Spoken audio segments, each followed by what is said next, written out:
उसने कहा कि सब तख्त उठाए जाएंगे, बस नाम रहेगा अल्लाह का। कि वो कौम किसी भी पद पे हो, कहीं भी हो, लेकिन उनका सिर्फ उद्देश्य एक है, गजवाए हिंद, इस हिंदुस्तान को बर्बाद करना। पूरी सृष्टि में अगर कहीं भी कुछ होता है तो उसके पीछे वही होते हैं, अगर कुछ बुरा होता है। सुनिएगा, वो लोगों ने कहा कि हम देखेंगे, और मैं ये कहती हूं कि तुम क्या देखोगे, हम क्या क्या देख चुके हैं। आप सभी की पावन उपस्थिति में कविता पढ़ती हूं, आपका मन चाहूंगी, और बताइएगा कि झांसी की रानी ने इस स्थल पर जन्म लिया था, तो वो प्रवाह, वो शौर्य, वो क्षत्रित्व आपकी रगों में आज तक जीवित है। जब कविता पढ़ती हूं सुनिएगा कि तुम देखोगे, हम देख चुके हैं।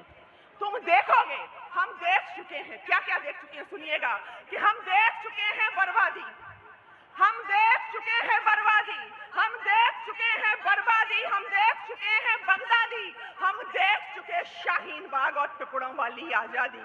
तुम देखोगे, तुम देखोगे, हम देख चुके हैं, हम देख चुके हैं बामियान, हम देख चुके हैं बामियान, हम देख चुके हैं बामियान, हम देख चुके मजहब गंदा, देखा है जौहर पद्मा का, देखा है जलता नालंदा।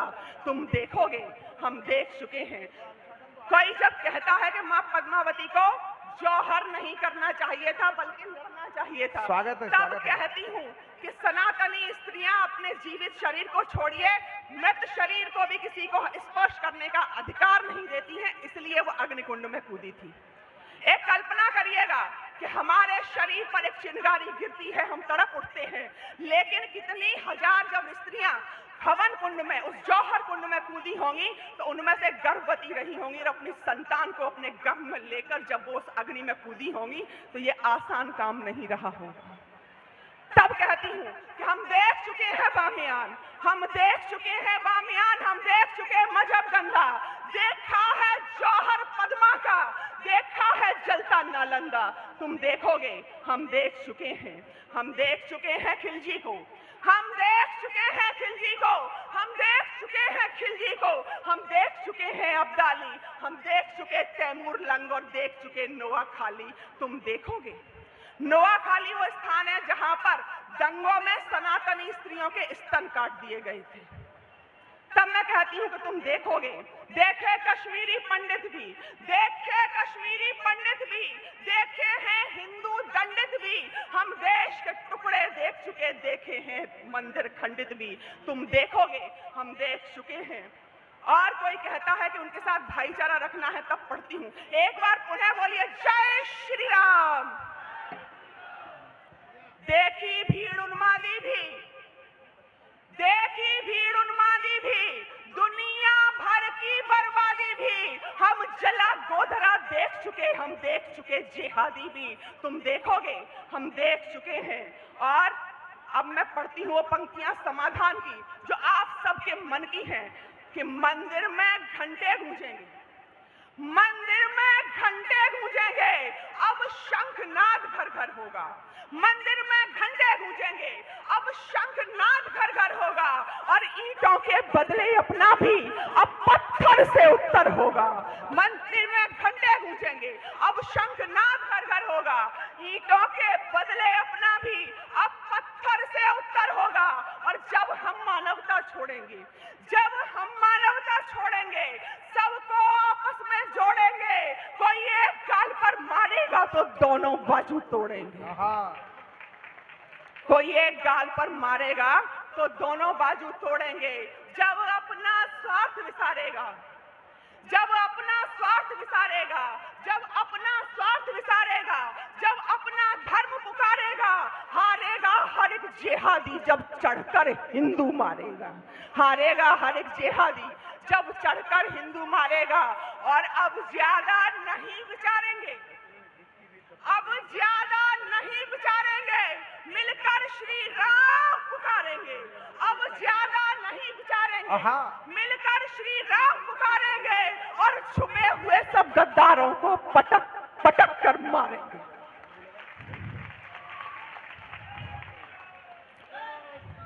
जोर से बोलिए एक बार, जय श्री राम। और छुपे हुए सब गद्दारों को पटक पटक कर मारेंगे। और जो लोग भगवा को प्रतिबंधित करने की बात करते हैं, आदरणीय भगवा का प्रतिनिधित्व करने के लिए हमारे गुरुजी यहाँ पर बैठे हुए हैं। पढ़ती हूँ कि जब अपनी पर आ जाएंगे हम हिंदू, जब अपनी पर आ जाएंगे तब दुनिया पर छा जाएंगे, जब अपनी पर आ जाएंगे तब दुनिया पर छा जाएंगे। फिर गली मोहल्लों की छोड़ो, हर घर भगवा लहराएंगे। फिर गली मोहल्लों की छोड़ो, हर घर भगवा लहराएंगे। और एक आपकी अनुमति हो तो एक छोटी सी रचना और पढ़ती हूं, सुनिएगा कि जब जिहादी खुल्लम खुल्ला तलवारें लहराते हैं, जब जिहादी खुल्लम खुल्ला तलवारें लहराते हो और हमारी यात्राओं पर पत्थर फेंके जाते हो, जब जिहादी खुल्लम खुल्ला तलवारें लहराते हो और हमारी यात्राओं पर पत्थर फेंके जाते हो, जब कनकोड़ू भोंपू दिन में 5 बार चिल्लाते हो और चालीसा पढ़ने वाले जेल में डाले जाते हैं, तब पीर लिखूंगी हर हिंदू की, पीर लिखूंगी हर हिंदू की, हर जिहादी कृत्य लिखूंगी और भाड़ में जाए भाईचारा, मैं तो केवल सत्य लिखूंगी। भाड़ में जाए भाईचारा, मैं तो केवल सत्य लिखूंगी। मंच पर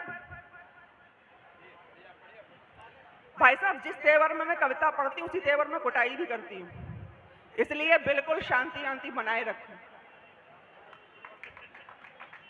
चलिएगा, जब जिहादी खुल्लम खुल्ला तलवारें लहराते हैं, शिव शंकर पर कुल्ला करके मन ही मन इठलाती हो। सभी को पता था कि ज्ञानवापी मंदिर में हमारे शिवलिंग है, उसके बाद भी वहीं पर वुजू किया जा रहा था, वहीं पर कुल्ला किया जा रहा था। शिव शंकर पर कुल्ला करके मन ही मन इठलाती हो, शिव शंकर पर कुल्ला करके मन ही मन इठलाती हो। जब शिवलिंग को कौम जिहादी फव्वारा बतलाती हो, शिव शंकर पर कुल्ला करके मन ही मन इठलाती हो। जब शिवलिंग को कौम जिहादी फव्वारा बतलाती हो और हर ढांचे के नीचे जब खंडित अपने भगवान मिले, हर ढांचे के नीचे जब खंडित अपने भगवान मिले, तब बोलो मक्कारों से हम क्यों बनकर इंसान मिले, तब बोलो मक्कारों से हम क्यों बनकर इंसान मिले। और तीर बनूंगी गद्दारों को, तीर बनूंगी गद्दारों को, सारे विस्मृत तथ्य लिखूंगी और भाड़ में जाए भाईचारा, मैं तो केवल सत्य लिखूंगी। भाड़ में जाए भाईचारा, मैं तो केवल सत्य लिखूंगी। और जिनकी फितरत भीख मांगकर बस दंगे फैलाना हो, जिनकी फितरत भीख मांगकर बस दंगे फैलाना हो और जिनका मकसद भारत को इस्लामिक राष्ट्र बनाना हो, जिनकी फितरत भीख मांगकर बस दंगे फैलाना हो, जिनका मकसद भारत को इस्लामिक राष्ट्र बनाना हो। और एक मैं बहुत समय से ऐसी कविता पढ़ रही हूँ, लेकिन अभी आपने गाजियाबाद का एक केस सुना होगा जो जूस में मूत्र मिलाकर दे रहा था। बहुत से हमने वीडियो देखे हैं जिनमें रोटियों में थूक के दिया जा रहा है। तब पढ़ती हूँ कि जिनकी फितरत भीख मांगकर बस दंगे फैलाना हो, जिनका मकसद भारत को इस्लामिक राष्ट्र बनाना हो और थुका मुदा देने वालों से क्यों व्यवहार हमारा हो, गौरक्षक का गौभक्षक से कैसे भाईचारा हो, गौरक्षक का गौभक्षक से कैसे भाईचारा हो। और अलतकिया को समझाऊंगी, अलतकिया को समझाऊंगी, दुष्टों के दुष्कृत्य लिखूंगी। भाड़ में जाए भाईचारा, मैं तो केवल सत्य लिखूंगी।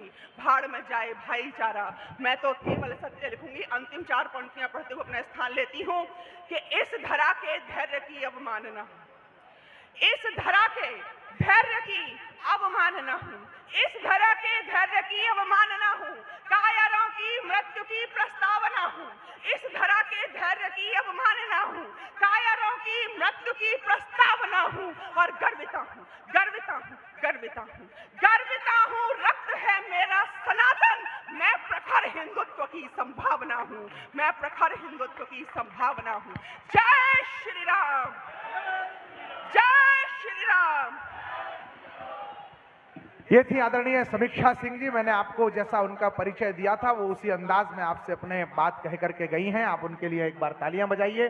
मैं आदरणीय नरेंद्र सिंह एडवोकेट जी को आमंत्रित करता हूं। वो हमारे बीच में पधारे भाई अन्नू अवस्थी जी जो हम सबके बड़े चहेते हैं, उनका माला पहना करके अभिनंदन करें। आपका स्वागत थोड़ा कम हुआ रह गया था तो आपको बुला करके अभी बीच बीच में सम्मान किया जाएगा। ये दो लड़के जो माला पहन करके एक सी वेशभूषा में बैठे हैं, ये जोड़े से हो क्या बेटा?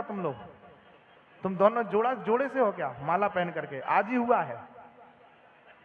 आप सभी इनको आशीर्वाद दें ताकि इनका भावी जीवन सुखमय हो। मैं अगले कवि को आपके बीच में बुला रहा हूं। नहीं बेटा, होता है, कोई बात नहीं। अगर ऐसा भी है तो हम सब साथ हैं भाई। तुम संघर्ष करो, हम तुम्हारे साथ हैं। भगवान तुम्हारा भला करे, घर बसाए, हमें कोई दिक्कत नहीं है। मैं एक कवि को आपके बीच में बुला रहा हूं जो चेतना का कवि है, हास्य का कवि है और एक अलग अंदाज का कवि है। आज पूरे कवियों की माला को पिरो करके जो कवि हमारे बीच में लाया है उस कवि का नाम है चेतन चर्चित। चार पंक्तियों से, वो ज्यादा प्रस्तावना उसके लिए देने की जरूरत नहीं है, चार पंक्तियों से उसको इस मंच तक, माइक तक ला रहा हूं कि श्वेत क्रांति का मृदभाषी जब व्यंग्यों की बौछार करे तो हास्य जगत के इस सैनिक की विजय श्री मनोहार करे।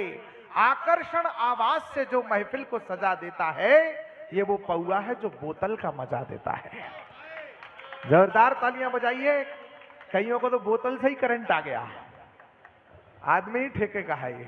बहुत अच्छे, स्वागत है भाई।